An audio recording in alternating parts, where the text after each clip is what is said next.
अमरावती जिले में कई हिस्सों में, जिनमें दरियापुर भी शामिल है, में हालात गंभीर हो गए हैं क्योंकि नागरिकों को गैस सिलेंडर लेने के लिए बहुत लंबी लाइन में खड़ा होना पड़ रहा है। हालांकि सरकार का यह दावा है कि गैस की कोई कमी नहीं है, लेकिन कांग्रेस एमपी बलवंत वानखड़े ने आरोप लगाया है कि नागरिकों को हो रही असली परेशानियों का और जमीनी हकीकत को देखते हुए सरकार का यह दावा खोखला लगता है। सरकार के रवैये की कड़ी आलोचना करते हुए एमपी वानखड़े ने पूछा, सचमुच गैस की कोई कमी नहीं है तो दरियापुर जैसी जगहों पर नागरिकों को लाइन में खड़े होने के लिए मजबूर क्यों किया जा रहा है। उन्होंने आगे बताया कि सप्लाई चेन में गड़बड़ी इस बात से साफ जाहिर होती है कि कुछ मंत्री खुद के एक बार में 5-5 सिलेंडर की मांग कर रहे हैं।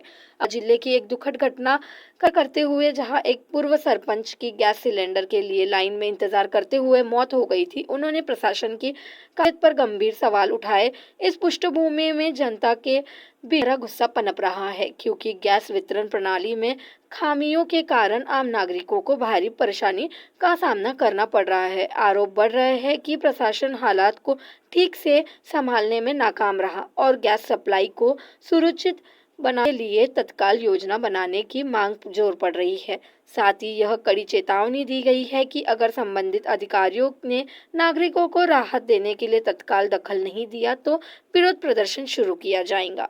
रिपोर्टर डोंगरे, अमरावती जनप। सरकार वारंवार सांगते की गॅसचा तुटवडा नाही आणि काँग्रेसवाले अफवा पसरवतात, हे अधोरेखित करून ते सांगतात।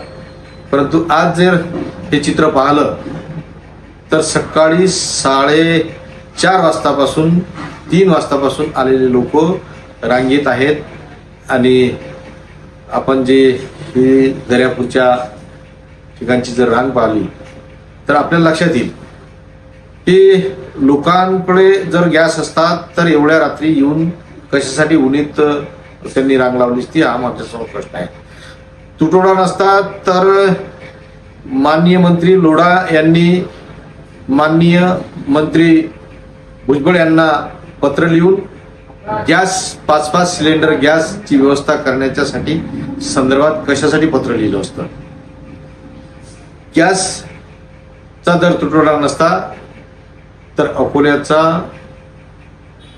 माजी सरपंच गॅसच्या लाईनीत शिरसाट म्हणून वारला नसता।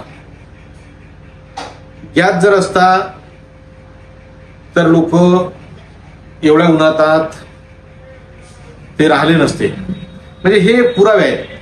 सरकार स्वतः म्हणते की गॅसचा तुटवडा नाही, सरकार जर पत्र लिहित असेल एका मंत्र्याचं दुसऱ्या मंत्र्याला तर गॅसचा तुटवडा नाही हे कसं शक्य आहे। म्हणून म्हणतो की जे नियोजन आहे गॅसचं ते नियोजन सरकारनं केलं नाही।